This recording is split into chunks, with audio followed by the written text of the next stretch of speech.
Salve, salve nação rubro-negra, sejam todos muito bem-vindos ao nosso canal com as principais notícias do Flamengo. Galera, chegou a hora da nação rubro-negra lotar o Maracanã neste domingo às 16 horas. O Flamengo enfrenta o Grêmio pela 22ª rodada do Brasileirão. O Mengão já entra em campo, galera, como líder absoluto do campeonato, enquanto o Grêmio luta para sair da parte de baixo da tabela. Então, você confere tudo aqui no nosso canal Fla Esportivo, fica até o final, já deixa seu like, se inscreve no canal e ativa o sininho das notificações para não perder aos próximos vídeos. Créditos na descrição do vídeo. Bora pro vídeo, galera! Quer saber qual deve ser a zaga do Grêmio contra o Flamengo no Maracanã? As opções são: 2 canhotos formando essa zaga, leia-se Wagner, Leonardo e Kahneman, o recém-contratado Noriega e um canhoto, escolha um deles. CCD quer 5 atrás, linha de 5 CCD quer atrás. A Interativa vai até 3. Três zagueiros. Com os dois do lado, 3 zagueiros. Eu cogitei não, 5 zagueiros, uma linha de 5 atrás. Eu tava falando ontem noite nos esportes, no meio de um raciocínio lá, eu pensei... São tantos, né, Era num raciocínio, um que deu certo. O Diori estava apresentando, disse: Diori, eu estou falando com você, ao mesmo tempo está vindo na minha cabeça pela primeira vez o que a gente não cogitou ainda, que é 3 zagueiros. O Mano, numa emergência de jogar no Maracanã por um modo sobrevivente, bota 3 zagueiros, vai fazer um fecha condomínio e vamos ver o que acontece. Então eu passo a acreditar que isso é bem possível. Sabe que o Mano ganhou do Flamengo, a primeira derrota do Bertoncello, que foi, descobriu, descobriu, lembrou disso, fez uma coluna bem legal com as escalações e tal. A primeira derrota do Felipe Luiz no comando do Flamengo foi para o Fluminense do Mano Menezes, no Maracanã, no ano passado, 2-0. Tinha o John Arias. Não, tem a escalação. Silva, Marcelo. A diferença desse jogo pro de agora é que lá era o Fluminense, agora é o Grêmio. É uma pequena diferença, consistente. Vocês sabiam que a Interativa chega para calcário e argamassa, confia na vida. Santos. E Kizatec, a tinta impermeabilizante inteligente para paredes e telhados da Tintas Killing. 2 zagueiros canhotos, 3 zagueiros, promove o Noriega. Guerrinha, o que te parece? De qualquer jeito vai sofrer. Vai. Entendeu? Vai enfrentar um adversário que está com moral nas alturas, todos os ingressos vendidos, e um ataque que não brinca em serviço, que faz gol. O Grêmio está enrolado como está enrolado qualquer time que enfrenta o Flamengo no Maracanã. Está enrolado. Então vai ter que jogar para tentar fazer um bom resultado aí, tendo a bola. Valorizando a bola. É muito complicado o jogo, muito complicado.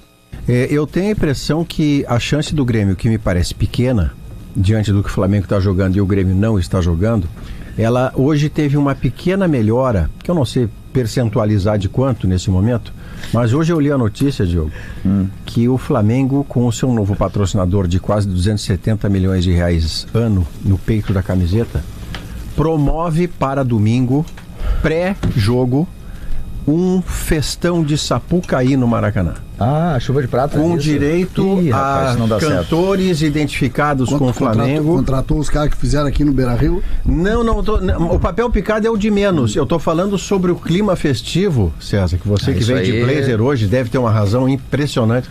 O clima festivo que o Flamengo ou a sua patrocinadora começa a preparar, se o Felipe Luiz não conseguir blindar os seus jogadores desse ambiente de que em 3 virem isso acaba, o Flamengo pode se atrapalhar bem contra o Grêmio pode se beneficiar muito disso, porque isso seria um indício de uma desconcentração. Já são todos os ingressos vendidos. Até aí, nada de novo, né? Eu coloquei numa coluna do ge.globo.rs que ia faltar Maracanã domingo, na terça-feira acabou o ingresso.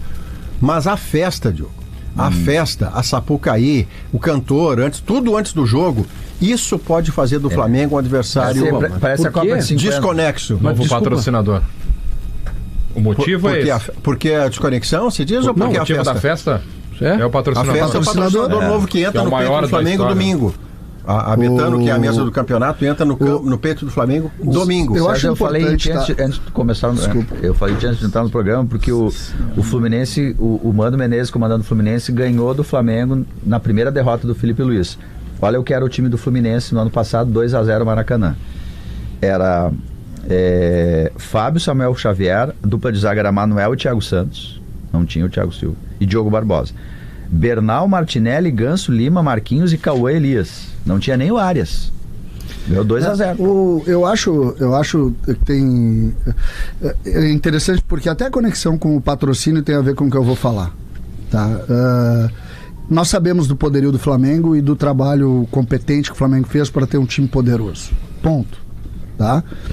O patrocínio, Maurício, sinceramente, eu acho que é uma questão pontual de um novo mercado que se abriu há não muito tempo, tá? Que é as casas de apostas, que aportam dinheiro maior. Cada vez mais, né? Isso, então eu acho que é muito mais pontual do que propriamente alguma coisa de super trabalho, nada além de eles terem mais gente, tendo mais gente eles têm mais capacidade de liberar o seu conteúdo, de engajar e tal. Pra mim é uma lógica, a lógica do mercado. Celebração do gigantismo. Uma lógica do mercado. O campo de jogo não. O campo de jogo é mérito, o trabalho deles de poderem ter boas contratações, muitas vezes, Maurício, sem gastar também. O Jorginho veio sem investimento inicial, o Saúl veio... Então é mérito do trabalho deles e do que eles construíram. Isso não quer dizer, no entanto, que eu não possa acreditar que um clube que gasta o que o Grêmio gasta e fatura o que o Grêmio fatura, não pode chegar com a ideia de derrotado. Não pode. Assim como eu acho que o Inter, quando foi no Maracanã no primeiro dia, não chegou com a ideia de derrotado. Assim como eu acho que tu tem que saber enfrentar. Tu tem que querer. Eu, inclusive, fiz uma coluna hoje, deve ter lido, João. Vi, tu é o... 5. Ela tem uma leitura, eu imaginei que fosse tu. Né? Eu acordei às 5h30, não estava ainda com a aposta. Não, o Léo nunca... 5 zagueiros? Não, eu só um leu, porque só tem uma pessoa que leu. É que quando eu acordei às 5h30, que eu queria ser o primeiro a ler, não estava publicada, certo? Ela estava agendada. Então, por isso aí eu voltei a dormir. Isso, aí voltou a dormir. E a coluna diz o seguinte: eu quero tem estratégia para ganhar do Flamengo. Esse ano, por exemplo, com o Felipe Luiz, e aqui, Maurício, depois nós vamos falar sobre isso, é importante a gente falar também, mas com o Felipe Luiz, o Central Córdoba ganhou no Maracanã. 2-1. Fazendo uma linha de 5 defensiva, uma linha de 3 na frente, pressionando, criando um jogo físico, um jogo de bola viva. Ganhou. Pra dar contexto, o Flamengo poupou 3 titulares nesse jogo, mas isso você explica na portaria. Esse time não estava encaixado como está agora. Poupando, a gente sabe que mas esse time, há 2, 3 semanas atrás, o Vaguinha foi eliminado pro Atlético Mineiro. Não assim estava como encaixado. O Palmeiras, esses dias eu tive que ouvir. Era um reserva pro Atlético também, né? O CCD tá sendo o Vaguinha da semana passada. Não, Léo, pior. Bem pior. Léo, fazendo certo. Desculpa, não, mas eu não tô. Eu tenho certeza que o Vaguinha também não. Eu não tô sendo o Vaguinha. Eu acredito que pra ganhar, tu tem que competir. Não, Vaguinha, é que do jeito que a gente tá colocado, Vaguinha, a gente tá colocando como se algumas competições não existissem. E isso eu não aceito. Ou então vamos fazer outra coisa, entendeu? Na verdade... Se eu vou olhar o Flamengo, por exemplo, tá? Vamos usar o Flamengo como exemplo. Te lembra quando eu apanhei e virei deboche no centro do país? Quando eu disse a vitória do Flamengo, a derrota do Flamengo pro Bayern, ela é mais importante pro futebol brasileiro do que a vitória do Botafogo pro PSG? Lembra quando eu disse? E tu até citasse lá que um colega teu, que é lá do Rio, que é gente boa e tal. O Fred Soares. Isso, mandou. Sim, por quê? Porque ali tinha um conceito de competir. Competir. O perder, Vaguinha. Pô, perder. O futebol, a lógica do futebol é perder, não é ganhar. Deixa eu tentar. Tu mais perde do que tu ganha. O que eu acho, inclusive, já que tu cornetei que a gente não lê a tua coluna, tu não estava aqui no começo do programa e eu citei essa tua coluna. É verdade, entendeu? eu sou prova disso. Depois veio, né? Nós vamos receber uma visita e eu tava ali fazendo. Ia querer 5. Um cartelaço. 5 só porque não dá pra ser 12, disse o Diogo Balcaratermente. É que talvez a ideia é assim, olha, 5 atrás. Eu tô só esperando o Guerrinha abrir o microfone e perguntar se ele vai botar o dinheiro dele. Dá pra jogar com dois goleiros. Se o César vai botar o dinheiro dele. O Grando, por exemplo, que é um cara que o Flamengo que é o Grando, né? Isso, o Flamengo que é o Grando. O Grando que o Palmeiras queria. O Grêmio é que não. O Grando que é o mistério da Santíssima Trindade, porque todo mundo quer o Grando, menos o time que ele tem contrato. Ele não tá errado. Mas se botar o Grando e o Volpe, de repente, mais 5 zagueiros... Aí é STJD, aí não tem como botar 2 goleiros. É que a ideia é o seguinte, é que mesmo que tu tenha uma diferença absurda, tu não pode perder antes, tem que perder no jogo, que é muito natural que aconteça. É mais ou menos o que a gente dizia de Inter e Flamengo. Olha, Copa pode ser e tal. Foi o que o Vitória pensou também, não pode perder antes. Perde durante o jogo, tomou só 8. Com a diferença. Mas é que o Mirassol tomou 2, entendeu? Eu acho que o que pode fazer o Grêmio ir razoavelmente bem no Maracanã, não ao ponto de ganhar, que eu acho que é muito improvável, que é um jogo que o Grêmio não precisa ganhar. Porque o grande problema do Grêmio em 2025 foi... A maioria vai perder pro Flamengo. Isso. O Grêmio sempre se atrapalhou, Guerrinha, quando ele precisou jogar para ganhar. Vamos lá, CSA, Alianza Lima, Ceará, Sport. Tem que propor. Aí o Grêmio se atrapalha demais. Não, o Grêmio não consegue propor. Não contra nenhum adversário. Debona. Contra o Ceará, o Grêmio não propõe. Eu sei que a gente, né... A gente sempre espera que o jogo de futebol ele permite que uma estratégia... Deixa uma manchete que a gente vai antecipar o intervalo e tu amplia na volta, pode ser? Pode ser. Eu acho que são contrariado, crenças. Pode ser. A manchete eu achei meio que é uma necessidade. Não tinha problema de recomposição. Exato. Sabe por quê? E quando não tinha bola. E quando não tinha bola, o Renato confiava tanto na dupla Jeromel e Kahneman, que deixa para os caras que eles resolviam. Então era um Grêmio que se montou em base da posse de bola, e aí tem aquilo que o Ribeiro falou ontem, Bruno, tá? E começa pelo Arthur, o debate é o Arthur. Que o Ribeiro falou. O Arthur é o início, talvez, do processo de... Déjà vu. Exatamente. Eu preciso mostrar uma tela aqui antes, que vai linkar com isso que a gente está falando, tá? Por quê? Porque são as opções do momento. E vocês estão fazendo ótimas lembranças sobre as opções da época. E sabe o que me faz pensar, Guimarães? Que vai exatamente ao encontro do que a gente está mostrando aqui. A gente entrevistou o Guto Peixoto, atual diretor de futebol do Grêmio, perguntando para ele por que a direção atual não fortalecia o meio-campo. Por que não contratava jogadores que gostassem da bola, como o Arthur, que agora está vindo, como o Maicon lá atrás, e outros jogadores com essa característica. E a resposta foi, não, esse tipo de jogador não se encaixa mais no futebol atual. E por isso o Grêmio contratou o Camilo, que deve se encaixar maravilhosamente no futebol atual. Mas... Enquanto o Fernando, com essas características, doutrinava o meio-campo do com 38 anos, né? Não esquece. Só que olha só... estamos falando novamente do grande problema, né? Conhecimento de futebol. Mas é que aí, nesse déjà vu que você está falando... Déjà vu. E eu quero te parabenizar, inclusive, pela pronúncia do U, tá? Pelo acento do U, porque exatamente isso. Tá? Mas assim, nesse déjà vu que tu tá falando, a gente citou 2 nomes aqui que não podem ser esquecidos, tá? O Wallace e Juliano. Sim. Um tá escondido no Atlético Paranaense e o outro tá escondido no Cruzeiro, tá? Por que eu trouxe esses dois? Mas esses dois não jogaram com o Arthur, tá? Não, perfeito, tá? Que a gente estava falando que eram protagonistas daquele time de 2015, tá? O Arthur realmente é um protagonista do time de 2017, 2018 e tudo mais. Só que assim, eu acho que esse debate sobre que Arthur... ele tem que ser levantado. Claro. Porque assim, é maravilhoso. Tudo começa por aí. É maravilhoso. Isso tudo aqui que nós estamos colocando na tela, os numerozinhos do Arthur lá em 2017, o Maicon João, 80%, maravilhoso. Só que Arthur? Porque o torcedor do Grêmio já pegou... Claro, tem a questão da paixão, tem a questão da idolatria. Pega o Cuejar como exemplo, cara. Não é o mesmo exemplo. Tá, mas olha só. Não é o mesmo exemplo. O Cuejar demorando 6 meses para começar a jogar. Não. É que Pedro, o exercício que eu quero fazer é o seguinte, tá? O exercício que eu quero fazer é o seguinte. É um jogador que sai do Brasil, vai pro Barcelona. É um jogador que ele foi apontado, cara, como o grande nome do meio-campo para a seleção brasileira. Tá? Digamos assim, ele era o Casemiro da época, vamos dizer assim, tá? Cara, se tu vai olhar, a Juventus libera ele com 29 anos.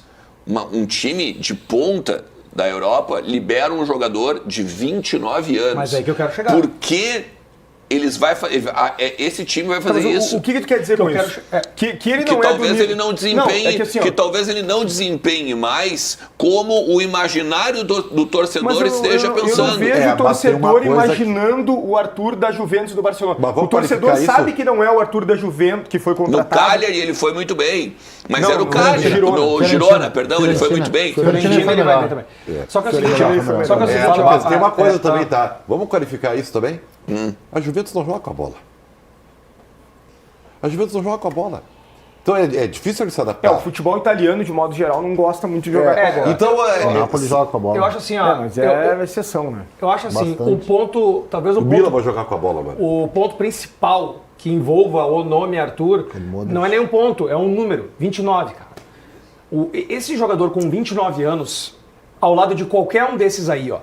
Qualquer um desses, Alex Santana, Dodi e Cuejar, qualquer um desses, ele eleva a média atuação de qualquer um desses três aí. Qualquer um ao lado do Arthur. Potencializa, né? Aqui, ó, os três sobem de produção. O Alex Santana menos, tá? Porque é o cara que é o mais bronco ali, que tem dificuldade com a bola. Mas assim, O Alex Santana? Pelo contrário. Pelo contrário, que mais tem facilidade com a bola. Mas dentro do esquema... Ele não tem intensidade, mas não tá. A relação com a bola é o melhor dos três. Não, melhor com a bola é o Cuejar, desculpa. Não. O Alex Santana é 8, o Cuejar é 5. Não, mas na minha visão, quem tem intimidade melhor com a bola é o Cuejar. O dos três. Mas assim, o que eu quero dizer é que não importa qual jogue ao lado do Arthur. Qualquer um desses aqui, pega o exemplo do Dodi, controle de bola e intensidade.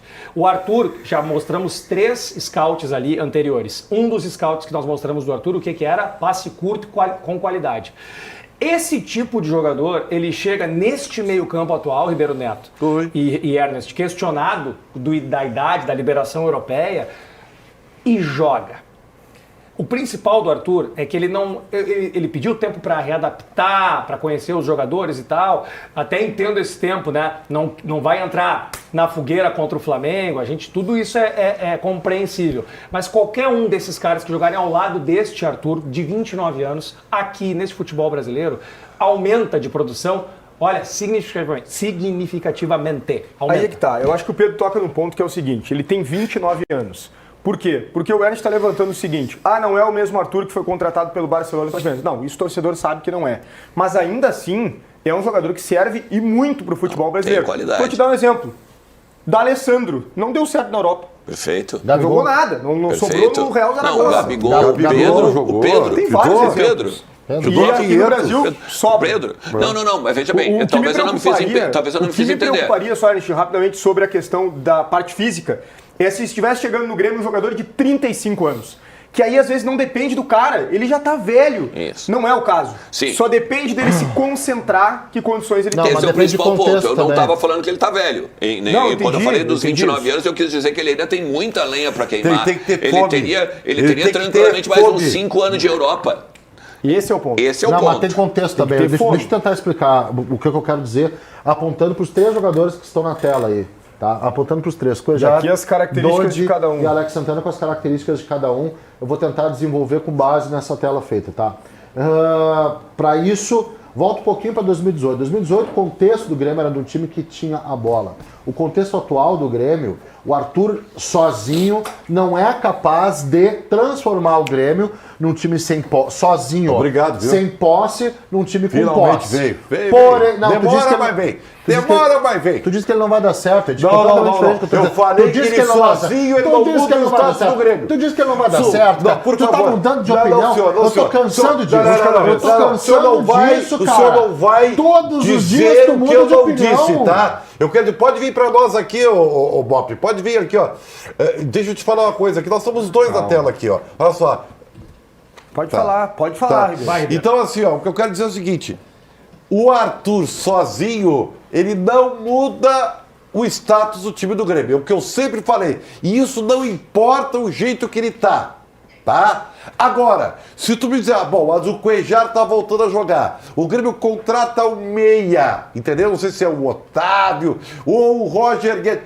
Aí é outro Grêmio! Aí é completamente diferente a radiografia. Mas isso é óbvio, meu querido. Mas então por que tu sempre criticou o que eu falei? O senhor está mudando de opinião. O senhor está mudando de opinião de forma descarada e eu não vou aceitar isso aqui agora. O Bruno vai lembrar, e porque ele estava conosco no mesmo programa de rádio em que tu disseste isso. Tu disseste que o Arthur, quando foi falado o nome do Arthur, tu disse, pra quê?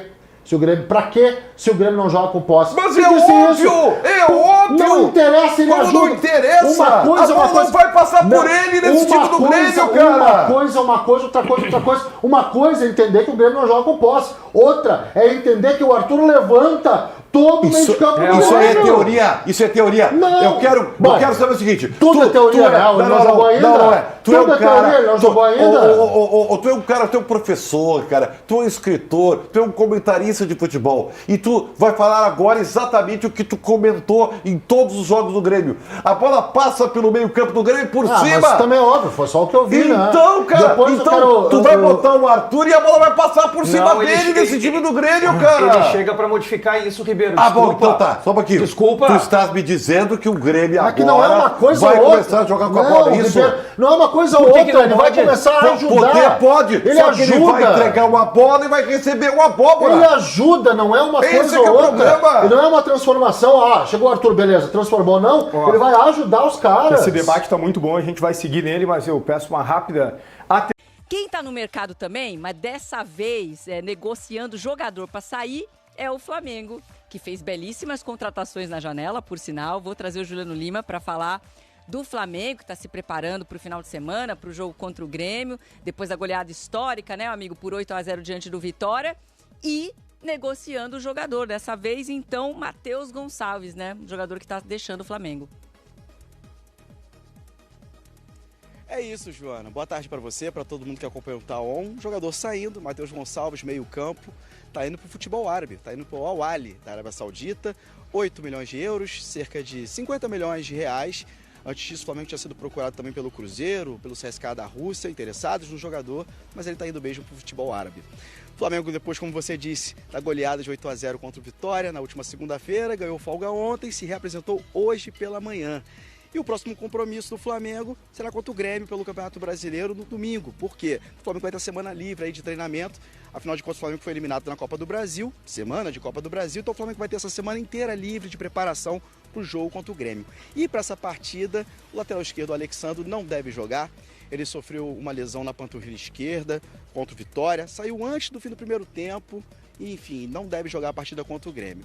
E aí tem um detalhe importante, o Alexandro foi convocado para a seleção brasileira, para os compromissos do Brasil nas eliminatórias da Copa do Mundo, nos dias 4 e 9 de setembro, contra o Chile e Bolívia, né? A CBF ainda não se pronunciou sobre o caso, né? Não sabe ainda se ele vai ser cortado ou não, ele segue ainda na lista. Para o lugar do Alexandro no Flamengo contra o Grêmio no domingo, o Flamengo tem duas opções. Tem o Ayrton Lucas e também tem o Vinha ali disputando vaga na lateral esquerda. E vai ter casa cheia mais uma vez. Mais de 60 mil ingressos foram vendidos, o Flamengo está super embalado, afinal de contas por esse 8-0 então, líder do Campeonato Brasileiro, a torcida está empolgada e vai lotar mais uma vez o Maracanã. O Felipe Luiz disse na última entrevista coletiva, como você falou, jogadores saindo, contratar agora não vai rolar mesmo, a janela fecha no próximo dia 2 de setembro, o Flamengo não pretende mais contratar ninguém, foram 4 reforços até o momento, o Saúl e o Samuel Lino vem se destacando, né, dos 4 contratados, são os dois aí que estão ganhando posições, o Lino ali jogando pelo ataque e também o Saúl formando aquela dupla com o Jorginho no meio campo, está ajudando muito o Flamengo na temporada aí e já está ganhando essa vaga. Então o torcedor do Flamengo está empolgado, mas nesse momento o Flamengo agora só deve negociar jogadores para saírem, né? Jogadores que não estão tendo espaço, oportunidades dentro do elenco, como foi o caso do Matheus Gonçalves, que está indo para o futebol árabe. Volto com você, Joana. Um beijo. Valeu. Um beijo para você também, Juliano Lima, trazendo informações aí da movimentação do mercado do Flamengo. É isso. E pelo que eu sei, pelo menos mais 4 jogadores serão negociados nos próximos dias, tá? Ou no mínimo afastados, porque precisa enxugar o elenco. Então a gente vai ficar de olho aí na movimentação dos jogadores, principalmente esses que não estão sendo tão aproveitados pelo Felipe Luiz. E a gente deve ter notícia em breve de mais jogadores deixando aí, enfim, o bolo de jogadores, né, que fazem parte do elenco do Flamengo. Vamos para o Flamengo, por falar em sub-20, claro, no final de semana o Flamengo, de uma maneira também bem emocionante, conquistou o Campeonato Mundial Interclubes pelo 2º ano consecutivo. E mais uma vez vou fazer aqui um elogio para o Pedro, porque a gente brinca, né, que ele é o poeta da nação, mas ficou realmente espetacular a matéria do último jogo, né, da grande vitória do Flamengo, 8-0, e ela se tornou ainda mais poética com a reportagem do Pedro. Muito bom, viu, Pedro? Parabéns mais uma vez. Oh, que isso, Bruno. Tava nem preparado. Obrigado. Coraçãozinho pra você aí. Muito obrigado pelo carinho, por tudo. Foi legal, repercussão bacana. Vamos em frente. Em relação ao Flamengo, já falando aqui sobre a volta às atividades, né, depois dessa goleada absurda de 8-0 no último fim de semana. Teve o Sub-20 que você destacou também. Mas o Flamengo teve um dia de folga ontem, o elenco descansou, porque volta agora pela manhã no Ninho do Urubu e daqui para frente vai ser treino até o jogo de domingo contra o Grêmio, 16 horas no Maracanã. E o Felipe Luiz quer aproveitar bastante essas semanas cheias aí, porque elas vão ser mais raras ainda por conta do ajuste no calendário da CBF, né? O Flamengo teria mais semanas cheias até o fim do ano, até se posicionou contra a mudança do calendário, então vai ter que aproveitar bastante. O Alexandro saiu no primeiro tempo contra o Vitória no Maracanã, sentiu um probleminha na panturrilha ali esquerda e de fato foi constatada uma lesão do jogador, vai ficar fora do jogo contra o Grêmio, depois é data FIFA, ele está convocado, foi o único rubro-negro na seleção do Ancelotti, então a gente fica na expectativa de como vai ser essa recuperação do Alexandro, se vai dar tempo de servir a seleção e tudo mais, mas o Flamengo tem Ayrton Lucas e Vinha para o setor, então acho que está bem servido, né, Bruno? Dá para trabalhar tranquilo o Felipe Luiz em relação à lateral esquerda até o fim de semana contra o Grêmio no Maracanã. Vixe, não só na lateral, né? Acho que em todas as posições. Obrigado, viu, Pedro? Você viu que eu tô bonzinho hoje. Boa sequência aí de trabalho pra você. Já você volta pra gente falar do clássico no Rio de Janeiro, tá? A Copa do Brasil. Agora... Então é isso aí, nação rubro-negra. Chegamos ao final deste vídeo. E domingo é o dia de invadir aí o Maracanã e empurrar o Mengão rumo a mais uma vitória no Brasileirão. Não esquece de deixar o seu like, se inscrever no canal, ativar o sininho para não perder nenhum conteúdo do nosso Fla Esportivo, galera. Eu vou ficando por aqui, fiquem com Deus, um abraço a todos, nos veremos no próximo vídeo.